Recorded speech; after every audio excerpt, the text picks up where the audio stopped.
乌军展开收复克里米亚行动，发射无人机和导弹，摧毁俄海军指挥部和空军基地。4枚伊斯坎德尔导弹袭击乌克兰城区，造成上百人伤亡。英国援乌350枚防空导弹，德国提供83亿欧元军事援助。塞尔维亚秘密援乌弹药，射程可覆盖莫斯科。乌军2架 F-16联合作战，用实力求和平。乔特基诺俄军被围，饿得开始吃人。伊朗称即将重启核项目，德黑兰庆祝战胜以色列。波兰组导弹作战，精彩资讯马上开始。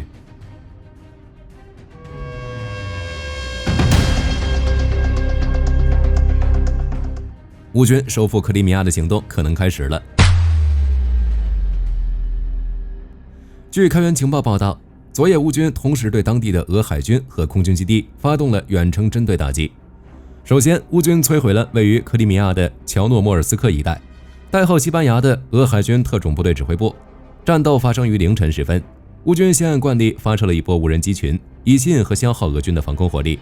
同时降低俄军的警戒心。紧接着，乌军发射2枚新版的海王星导弹进行打击，随即俄军指挥参谋大楼传出多起爆炸声，并伴有阵阵火光。俄方随后发布声明称，俄军已提前收到了预警，并完成了人员撤离，称乌军的袭击只损坏了一座空的指挥参谋大楼，没有造成任何伤亡。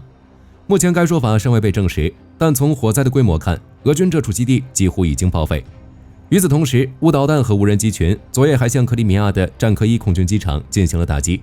不过这里的打击截至报道都还没有更详细的战损信息传来，但可以确定这里和俄海军指挥部一样，战科1机场也发生火灾，并伴有至少6起巨响。此轮袭击已经是近5天之内乌军对克里米亚发起的3波攻势了。现在俄后方的空军基地都处于高度紧张状态，至于同时攻击俄海军基地，在近期倒是罕见，这可能是未来乌军行动的一个趋势，甚至是在为收复克里米亚做铺垫。毕竟有着打击黑海舰队的先例，以及多款无人艇助力，如乌克兰海军的卡特兰无人艇就装备了可打击100公里外目标的武器。这样的行动，乌军未来只会越来越多。除了袭击俄海空基地外，乌军还趁夜袭击了俄境内的炼油厂、军工厂的目标，如在罗斯托夫的重镇塔甘罗格，乌军无人机就率先袭击了当地的炼油厂。现场画面清楚显示了厂内的大火，初步预计有2个油罐被点燃，而且火势还在向周围建筑物蔓延。俄方虽承认损失惨重，但未说明具体数字。数小时后，乌军又打击了罗斯托夫的亚特兰特航空工厂，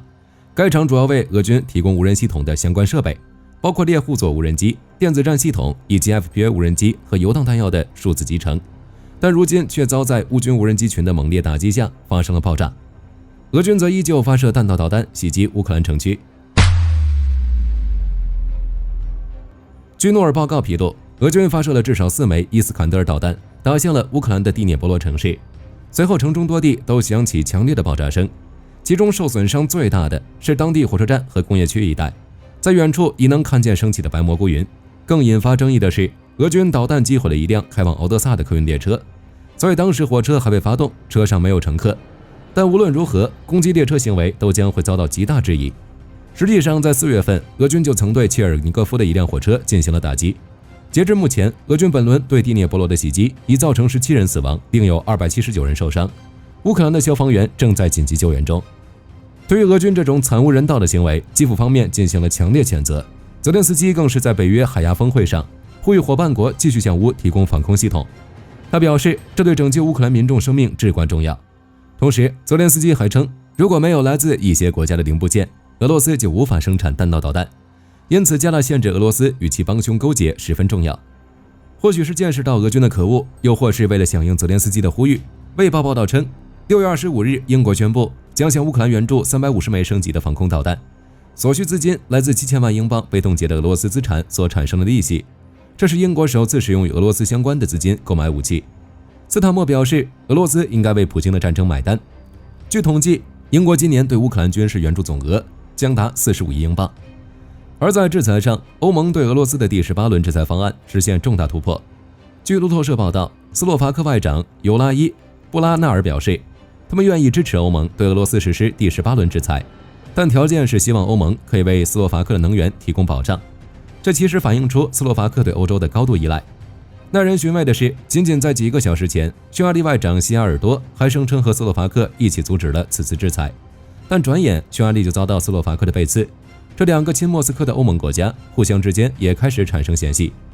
其他国家也正在通过自己的方式援助乌克兰，如德国准备到2029年将国防开支提升到1530亿欧元，以达到 GDP 占比 3.5% 的目标。据悉，柏林已经批准了今年的预算草案，这其中规定将向乌克兰提供83亿欧元的军事援助。如今的德国正取代美国成为援乌第1大国。更为关键的是，他们还向乌克兰的远程导弹提供了关键的技术支持。与此同时，据 Next 的 A 新闻援引俄罗斯对外情报局的报告称，先亲俄后亲乌的塞尔维亚如今正在避开有关规则，给乌克兰提供军事物资，并以组装舰的形式向乌克兰提供重型装备，包括但不限于射程能够覆盖莫斯科的远程导弹和弹药。对于俄方的指责，塞尔维亚总统武契奇表示，塞尔维亚需要就业率，只是在生产武器。塞尔维亚禁止向任何交战方提供武器装备，但这些产品在出售给欧洲其他伙伴国后，最终流向哪里，并不是塞尔维亚所能左右的。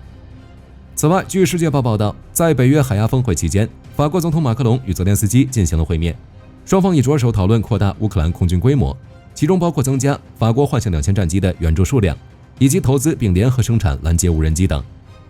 说到战机，火力军突然想起来，在昨天对俄军阵地打击过程中，乌军2架 F-16首次进行了联合作战。大家也能感觉到，乌克兰空军的出动次数正以肉眼可见的速度攀升，持续打击俄军阵地。而就在近日，乌军同时出动2架 F-16飞越乌克兰的城市上空，前往战场作战。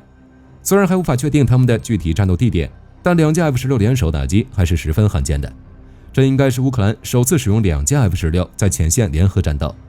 在此之前，乌军都是安排 F-16和其他机型如幻象、苏系战机击落俄军导弹，打击俄军指挥等目标。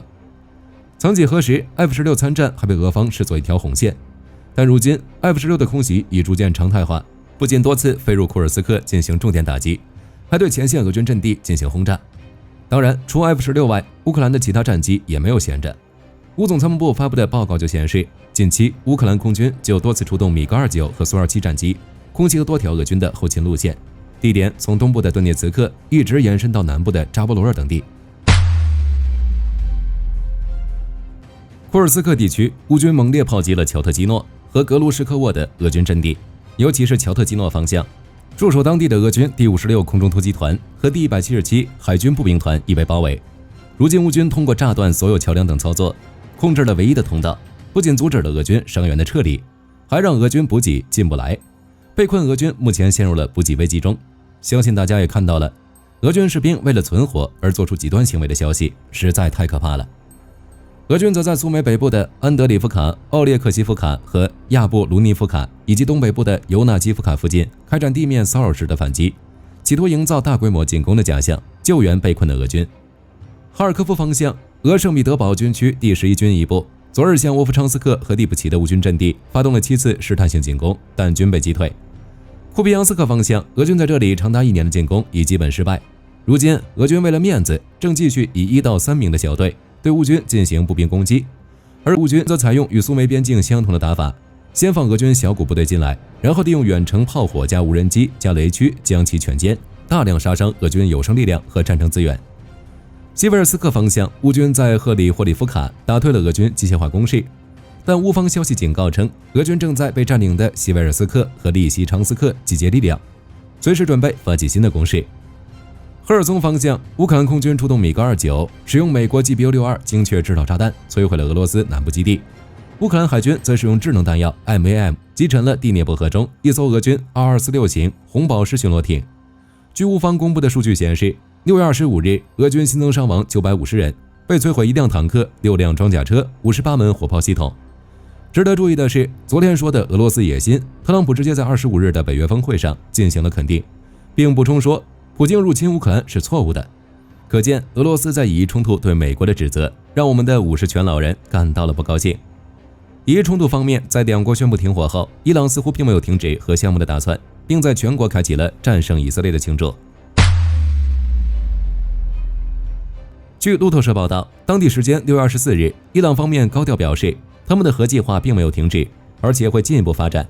伊朗原子能机构的负责人穆罕默德·艾斯拉米甚至声称，在以色列袭击的前一天，伊朗就建立了第3个铀浓缩设施。此刻，距离双方达成停火协议才过了数个小时。实际上，零星的交火仍然在发生。以色列防长卡茨就指出，伊朗又发射了一枚导弹。至于这几天遭受空袭的伊朗核设施，《纽约时报》援引美国高级官员的话表示，它的地下建筑并没有被完全摧毁。报道声称，美军在周末的袭击只是将伊朗的核计划推迟了几个月，但白宫方面随后否认了这一说法，表示已将其完全损坏。另外，据 Maxa 发布的最新卫星图像显示，伊朗最关键的福尔多核设施其隧道口又出现了新的弹坑，这表明在美国空袭后的第二天，以色列还不放心似的，又对其发动了新的打击。以色列总理内塔尼亚胡呼应了白宫的说法，确认伊朗的核设施已经被摧毁，并强调如果对方继续发展，轰炸会随时到来。几乎就在美以宣布摧毁伊朗核设施达成目标的同一时刻，伊朗最高国家安全委员会秘书处等也纷纷宣布取得胜利。一方称我们迫使敌人承认失败，单方面停止了侵略，之后便在伊朗全国举行了大规模庆祝活动。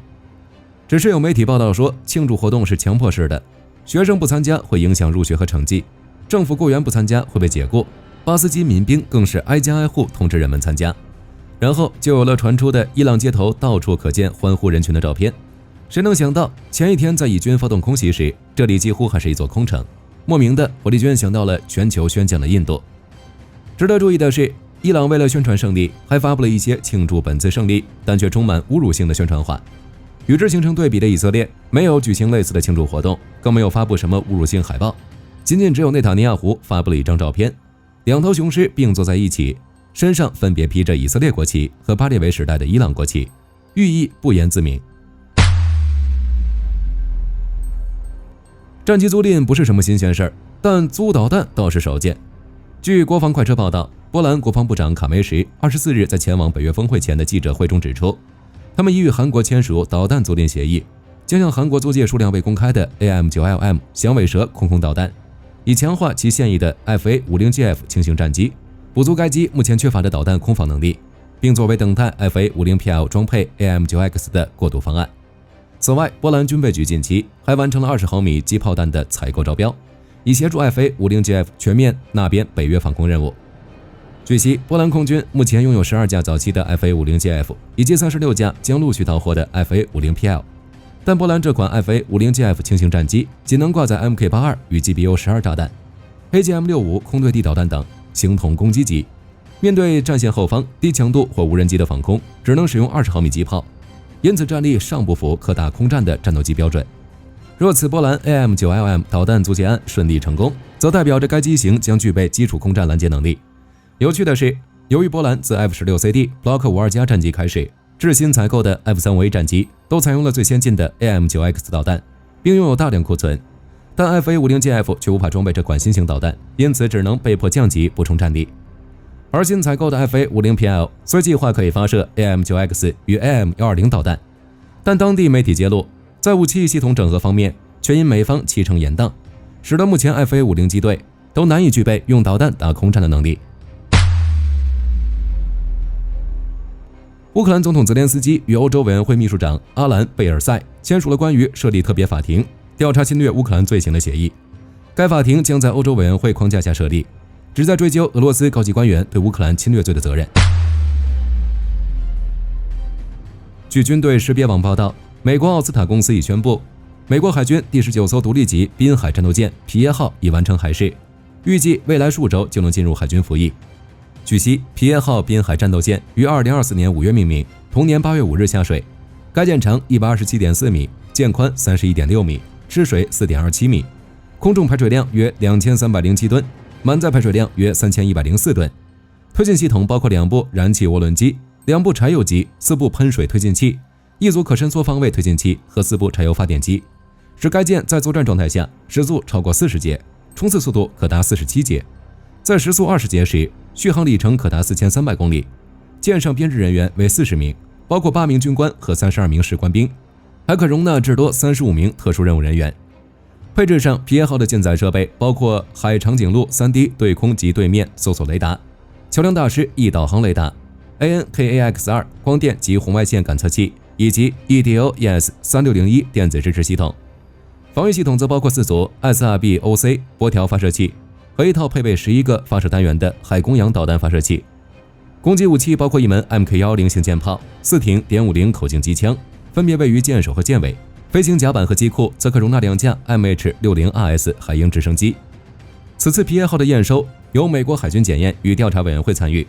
该委员会对皮耶号的系统进行全面评估，包括推进系统、导航系统、感测器和武器系统。奥斯塔公司表示，成功的实验需要多部门协调，包括工程、项目管理、运营、测试和启动、现场服务和物流。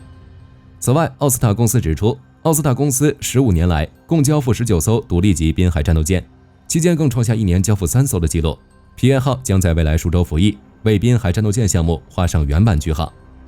在此之后，奥斯塔美国公司将会把生产重点转向其他海军项目，包括该公司目前正在建造的7艘海军和海岸警卫队舰艇，以及为哥伦比亚级和维吉尼亚级潜艇制造任务模块，为福特级航空母舰提供飞机、升降机等。据军队认可网报道，芬兰国防工业大厂派翠亚位于该国中部耶姆塞的 F-35前机身组装厂已经揭幕。芬兰军方帕特里克亚与美国洛克希德马丁公司均派代表出席，共同见证历史性时刻。据悉，该厂编制150名员工，预计明年春季开始运转，制造与组装洛马研制的 F-35战机前机身，以加速交付的时程，强化欧洲国防供应链。报道指出，派翠亚未来不仅限于组装，根据协议，派翠亚还负责在2026年至2040年间制造400个前机身和起落架舱。芬兰国防部长海凯宁表示，这项成果象征芬兰国防工业技术获得国际认证，未来也渴望扩大参与先进战机供应链，增进国家安全与经济发展。此外，芬兰已循对外军售模式，获美方同意出售64架 F-35A 战机第4批次，并预定在2025至2030年间陆续交付。未来将透过相关协议强化后勤支援效能与供应链运作效率。6月23日，英国皇家海军旗舰威尔士亲王号航空母舰率领其多国航母打击群抵达新加坡滨海湾邮轮中心，完成其在印太区域的首次港口停靠。在停靠新加坡期间，威尔士亲王将接待约600名抽到免费门票的幸运观众，并举办一系列活动，其中包括国防和安全行业日。约30家英国企业将在航母机库举办博览会和科技研讨会，以及英国和新加坡士兵之间的电竞比赛。值得注意的是，此次为庆祝英新两国建交60周年，航母特意选择停靠在民用码头而非海军基地。英国高级专员尼克梅塔表示，威尔士亲王号的抵达是英国对印度太平洋地区承诺的重要体现。该打击群自4月离开英国后，首先在地中海与北约盟友执行联合演习，通过苏伊士运河后，又在阿拉伯海与印度海军进行了协同训练。目前，威尔士亲王号打击群来自英国、加拿大、新西兰、挪威、西班牙的数艘驱护舰及补给舰组成。澳大利亚驱逐舰悉尼号也即将抵达新加坡，与打击群会合。值得注意的是，悉尼号在抵达前与英国巡逻舰在南海执行了航行自由行动。结束在新加坡的访问后，该打击群将启程前往澳大利亚，参加于7月中旬开始的大型多国联合军事演习。届时，来自美国、日本、韩国等多国的海军特遣部队也将参演。演习结束后，英国航母打击群计划穿越菲律宾海前往日本，与美国海军进行密切协同，维持其在印太地区的军事存在。对此，火力军不禁联想到这位威尔士亲王小姐的前辈。1941年12月2日，英国皇家海军 Z 舰队停泊新加坡，旗舰同样是威尔士亲王号。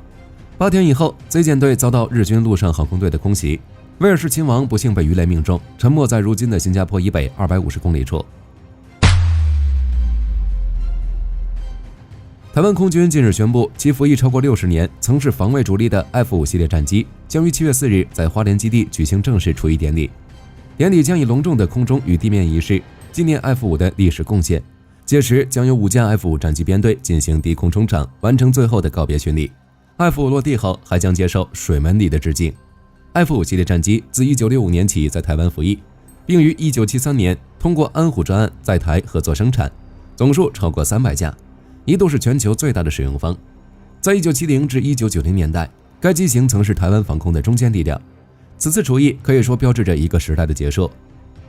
好了，本期节目到这里就结束了。大家认为伊朗的核项目会继续发展吗？欢迎在评论区留言讨论。我是火力军，下期再见。